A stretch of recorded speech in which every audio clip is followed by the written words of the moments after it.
Uber no prometió empleo, prometió libertad, horarios propios, ingresos inmediatos, ser tu propio jefe. Durante años, millones entraron a un sistema que parecía ofrecer control individual en un mundo laboral rígido. No había jefes visibles, no había oficinas, solo una app. El problema no fue trabajar más, fue descubrir quién tomaba realmente las decisiones, y cuando el algoritmo se convirtió en gerente, la flexibilidad dejó de ser una elección. Y este es su expediente dentro de Archivo 21. Uber no nació como una empresa de transporte. Nació como una respuesta a una fricción. Conseguir un taxi era lento, incierto y muchas veces opaco. Precios variables sin explicación clara. Disponibilidad impredecible. Experiencias desiguales. El sistema tradicional funcionaba, pero no estaba diseñado para el usuario. Uber identificó ese punto débil. No propuso más autos, propuso coordinación. Una aplicación que conectaba oferta y demanda en tiempo real. Sin llamadas, sin espera visible, sin negociación directa. El precio aparecía antes del viaje. El recorrido quedaba registrado. La experiencia se estandarizaba. Desde el punto de vista del usuario, la mejora era evidente. Desde el punto de vista del conductor, la propuesta parecía aún más atractiva. No había procesos largos de contratación. No había turnos fijos. No había jefes directos. Bastaba con un auto y una app. La narrativa era clara: flexibilidad total. Conducir cuando se quisiera. Ganar según el esfuerzo propio. Entrar y salir del sistema sin consecuencias. En un contexto laboral marcado por rigidez, informalidad y salarios estancados, esa promesa resonó. Uber no se presentaba como empleo, se presentaba como oportunidad. El poder de Uber no estaba solo en la tecnología, estaba en el encuadre. La empresa no hablaba de trabajadores, hablaba de socios, no hablaba de horarios, hablaba de libertad. Ese lenguaje no era accidental. Permitía operar fuera de las estructuras laborales tradicionales. Evitaba responsabilidades formales. Transfería riesgos sin nombrarlos como tales. Desde dentro del sistema, la lógica era eficiente. Uber no necesitaba flotas propias. No necesitaba contratos laborales masivos. No necesitaba infraestructura pesada. El activo principal era el algoritmo. La capacidad de asignar viajes, fijar precios y optimizar rutas en tiempo real. Ese control centralizado permitía escalar rápidamente a múltiples ciudades sin adaptarse a cada mercado laboral. La flexibilidad era el gancho. La centralización, el poder. Durante los primeros años, el crecimiento fue acelerado. Usuarios satisfechos, conductores ingresando en masa, inversiones millonarias. La narrativa de disrupción se reforzaba. Uber no solo competía con taxis, competía con la idea de empleo tradicional. Para muchos conductores, la plataforma representaba una mejora inicial. Ingresos inmediatos, menos intermediarios visibles, una sensación de autonomía que no existía en otros trabajos. Ese contexto fue clave para la adopción. El sistema parecía justo porque parecía neutral. El algoritmo asignaba viajes. El precio se calculaba automáticamente. No había favoritismos visibles. No había supervisión humana directa. La autoridad era invisible. Ese tipo de autoridad suele generar menos resistencia al inicio. No se discute con un jefe, se acepta una notificación, se responde a una señal. Uber entendió que el control no necesitaba imponerse de forma explícita. Podía integrarse en la lógica del sistema. El poder de la plataforma creció a medida que más conductores dependían de ella. Lo que comenzó como ingreso complementario se convirtió para muchos en ingreso principal. La flexibilidad inicial se transformó en necesidad, pero ese cambio no fue inmediato, fue gradual. Mientras tanto, Uber consolidaba su posición. Ajustaba tarifas, introducía incentivos, modificaba condiciones. Todo presentado como optimización, nunca como imposición. El sistema no decía trabaja más, decía si trabajas más, ganas más. La diferencia era sutil, pero decisiva. El poder de Uber no residía en obligar. residía en diseñar incentivos. Cuando la mayoría de los conductores aceptó esa lógica, la plataforma dejó de ser una opción más. Se convirtió en una infraestructura laboral paralela, sin derechos tradicionales, pero con dependencia real. Este bloque no muestra el conflicto. Muestra por qué el modelo parecía superior. Porque el quiebre no ocurre cuando una promesa es falsa desde el inicio.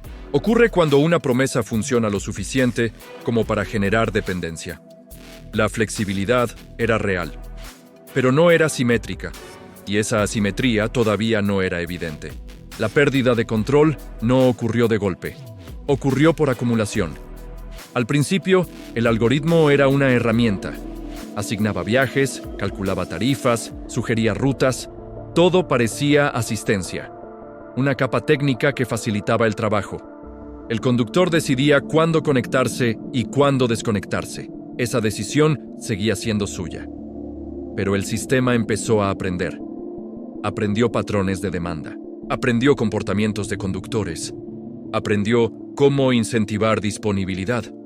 Y a medida que aprendía, empezó a intervenir. Los precios dejaron de ser estáticos. Apareció la tarifa dinámica. En momentos de alta demanda, el ingreso aumentaba. En momentos de baja demanda, caía. El mensaje era claro: hay horas mejores que otras. No era una orden, era una señal. Con el tiempo, esas señales se multiplicaron. Bonificaciones por completar cierto número de viajes. Incentivos por conectarse en horarios específicos. Penalizaciones implícitas por rechazar solicitudes. El sistema no obligaba a aceptar viajes, pero quien rechazaba demasiados recibía menos. La flexibilidad seguía existiendo en teoría. En la práctica estaba condicionada. El algoritmo no decía «trabaja ahora». Decía «si trabajas ahora ganas más». Esa lógica fue redefiniendo el comportamiento. Los conductores empezaron a ajustar su tiempo, no según conveniencia personal, sino según picos de demanda. La autonomía se subordinó a la optimización. El algoritmo se convirtió en gerente sin rostro. No daba explicaciones largas, no negociaba, no respondía, simplemente asignaba consecuencias. La relación laboral dejó de ser explícita, pero no dejó de existir. Se volvió asimétrica. La plataforma podía cambiar reglas de un día para otro, ajustar tarifas, modificar incentivos. El conductor solo podía adaptarse. La dependencia creció cuando los ingresos dejaron de ser complementarios. Para muchos, Uber pasó a ser la principal fuente de sustento. Esa transición alteró la percepción del sistema. Lo que antes era opción, ahora era necesidad. Pero la narrativa seguía siendo la misma: flexibilidad. El algoritmo también introdujo un sistema de evaluación constante. Calificaciones de usuarios, promedios visibles, umbrales mínimos. El conductor no solo debía manejar, debía agradar. Una mala calificación no era un comentario aislado, era una amenaza potencial. El sistema no analizaba contexto, analizaba números. Una serie de calificaciones bajas podía significar suspensión o desactivación. No había un proceso transparente de apelación. No había una conversación directa, solo una notificación. La autoridad era automática. Ese tipo de control es particularmente eficaz porque no se percibe como control. No hay una figura a la cual confrontar. No hay una decisión humana visible, solo un resultado. El algoritmo no se equivoca, simplemente ejecuta. Con el tiempo, los conductores internalizaron esa lógica. Ajustaron comportamientos, evitaron conflictos, aceptaron condiciones desfavorables para no afectar su puntaje. El sistema no necesitaba castigar de forma masiva. Bastaba con la posibilidad. La flexibilidad empezó a erosionarse desde dentro. Uber también ajustó tarifas a la baja en muchos mercados. No de forma abrupta, sino progresiva. Cada ajuste individual parecía menor, pero acumulados reducían ingresos reales. El conductor debía trabajar más horas para obtener lo mismo. El sistema no decía «gana menos», decía «optimiza mejor». La asimetría se volvió evidente en las decisiones estratégicas. Uber podía priorizar expansión competencia o rentabilidad. Los conductores absorbían el impacto de esos cambios sin participar en la decisión. La plataforma no compartía riesgos, los distribuía. El algoritmo no tenía horarios, no tenía cansancio, no tenía necesidades. El conductor sí. Esa diferencia empezó a generar fricción, no de forma explosiva, de forma persistente, sensación de estar siempre disponible, de no poder desconectarse en los momentos de mayor demanda, de trabajar para una lógica que no controlaba. La flexibilidad ya no era libertad, era disponibilidad permanente. El sistema no prohibía desconectarse, pero penalizaba hacerlo en los momentos incorrectos. Ese control indirecto fue más efectivo que una orden directa, porque mantenía la narrativa intacta. El conductor seguía siendo independiente, pero su independencia estaba mediada por un sistema que definía qué decisiones eran rentables. El algoritmo no necesitaba imponerse, solo necesitaba optimizar. Este bloque no muestra el colapso final, muestra la transformación. Como una promesa de autonomía, se convirtió en una relación de dependencia gestionada por código, sin contratos visibles, sin jefes identificables, sin negociación real. El quiebre todavía no es conflicto abierto, es desgaste. Y cuando el desgaste se vuelve colectivo, el sistema deja de ser invisible. Cuando el desgaste dejó de ser individual y empezó a ser compartido, el sistema entró en otra fase. No hubo un quiebre inmediato, hubo reconocimiento. Conductores de distintas ciudades, contextos y realidades comenzaron a describir la misma experiencia con palabras similares. Menos control, más horas, ingresos inestables. La flexibilidad seguía existiendo en el discurso, pero en la práctica era cada vez más limitada. La consecuencia más visible fue la reorganización del conflicto. Lo que antes se interpretaba como dificultad personal empezó a entenderse como efecto estructural. No era un problema de esfuerzo individual. Era un diseño. Ese cambio de lectura fue clave. Aparecieron protestas, demandas judiciales y debates públicos, no solo sobre Uber, sino sobre todo un modelo de trabajo basado en plataformas. La pregunta dejó de ser si Uber funcionaba. Pasó a ser bajo qué condiciones funcionaba y quién asumía los costos. La empresa respondió defendiendo su modelo. Argumentó que ofrecía oportunidades, no empleos. Que la flexibilidad era real, que muchos conductores valoraban poder elegir. Todo cierto en parte, todo incompleto. El sistema no obligaba a nadie a entrar, pero una vez dentro, condicionaba. Los gobiernos empezaron a intervenir. Algunos intentaron reclasificar a los conductores como empleados. Otros crearon categorías intermedias. En muchos casos, las regulaciones llegaron tarde y fragmentadas. La plataforma seguía operando mientras el debate avanzaba lentamente. El legado de Uber no está solo en el transporte, está en la normalización de un modelo donde el control se ejerce sin jerarquías visibles, donde el algoritmo organiza trabajo, ingresos y disponibilidad sin asumir responsabilidades laborales tradicionales. Ese modelo se replicó. Reparto. Servicios. Microtareas. La lógica se expandió más rápido que la regulación.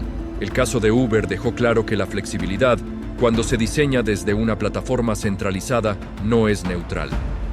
Puede ser una herramienta de autonomía o una forma de transferir riesgos. La diferencia está en quién define las reglas y cómo se distribuyen las consecuencias.